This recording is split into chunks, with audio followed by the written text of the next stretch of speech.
warahmatullahi wabarakatuh. Salam komunikasi. Perkenalkan, saya Rasya Alfia Faisal dari Universitas Maliku Saleh, Prodi Ilmu Komunikasi. Di sini saya akan menjelaskan bidang-bidang dalam manajemen komunikasi. Dalam aktivitas komunikasi dapat diklasifikasikan berdasarkan bidang-bidang yang ada dalam komunikasi.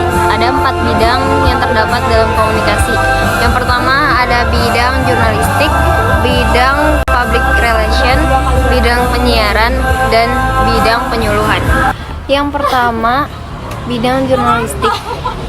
Menurut Onong Ujanda Effendi 1997 yang menjelaskan bahwa jurnalistik adalah teknik mengelola berita sejak dari mendapatkan bahan sampai kepada menyebarluaskannya kepada khalayak.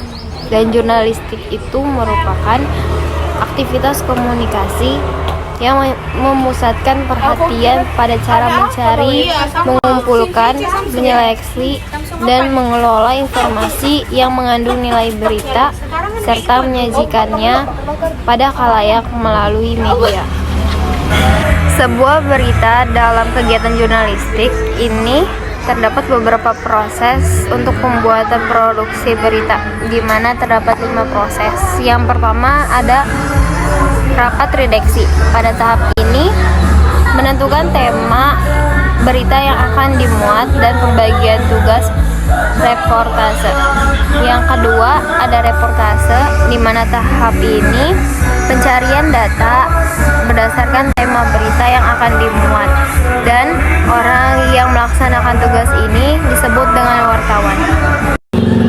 Selanjutnya ada penulisan berita, di mana pada tahap ini melakukan penulisan data-data ulang untuk menjadi sebuah berita, dan terdapat unsur-unsur dalam berita yaitu 5W plus 1H.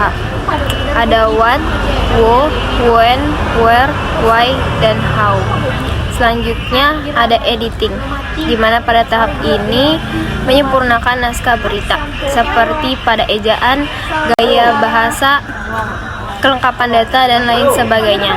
Dan orang yang mengerjakan tugas ini disebut editor. Dan yang terakhir ada setting dan layout, di mana pada tahap terakhir produksi berita yaitu pemilihan jenis dan ukuran huruf dan tata letak serta penampilan fisik pada sebuah berita.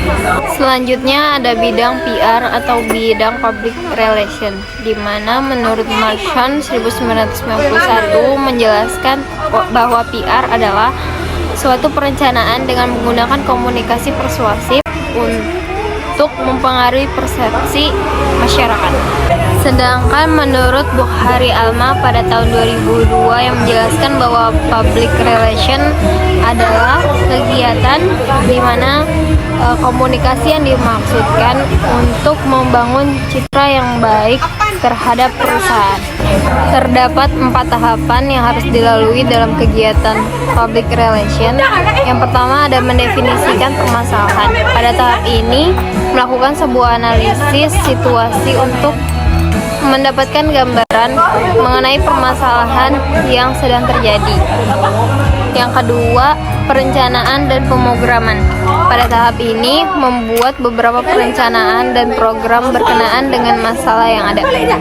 Selanjutnya ada aksi dan komunikasi, di mana tahap ini melakukan implementasi terhadap rencana dan program yang sudah diputuskan, dan evaluasi program yang merupakan tahap di mana melakukan penilaian terhadap keberhasilan suatu program yang sudah dilaksanakan.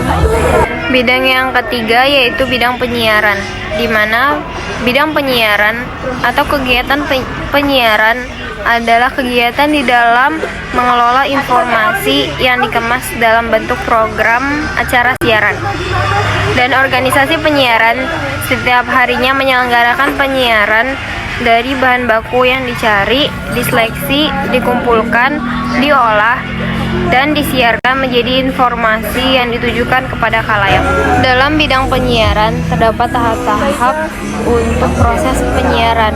Yang pertama ada membuat tujuan produksi, menganalisa target audiens, review program sejenis yang sudah ada, membuat proposal program, membuat pengaturan jadwal atau schedule, produksi dan pasca produksi.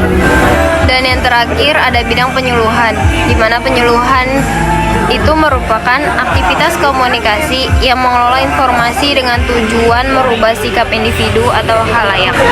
Pelaksanaan penyuluhan dapat dilakukan dalam 4 langkah operasional menurut Suprato 2009. Yang pertama ada identifikasi khalayak yang terdiri dari opinion leader, individu, dan kelompok sosial.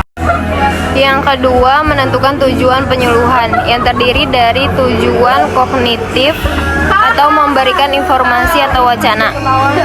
Selanjutnya ada tujuan afektif, merangsang minat agar tumbuh kesadaran. Yang terakhir ada tujuan psikomotorik atau mengubah perilaku khalayak. Yang ketiga, merencanakan pesan, terdiri dari daya tarik rasional atau menghasilkan manfaat yang diinginkan, terus daya tarik emosional yang mengendalikan emosi negatif dan positif yang dapat memotivasi, dan daya tarik moral atau perasaan sasaran mengenai apa yang benar dan pada tempatnya untuk mendorong aksi sosial. Dan yang terakhir ada menyeleksi saluran pesan yang terdiri atas saluran antar pribadi, saluran menggunakan media, dan langkah-langkah memilih saluran pesan yang terdiri juga untuk mendata semua media yang ada, mengevaluasi setiap media, menentukan ketersediaan media, menentukan cost efek media, dan menggunakan kombinasi beberapa media. Itu dia yang dapat saya sampaikan mengenai bidang-bidang dalam manajemen komunikasi. Sekian yang dapat saya sampaikan, kurang lebihnya mohon maaf. Wassalamualaikum warahmatullahi wabarakatuh.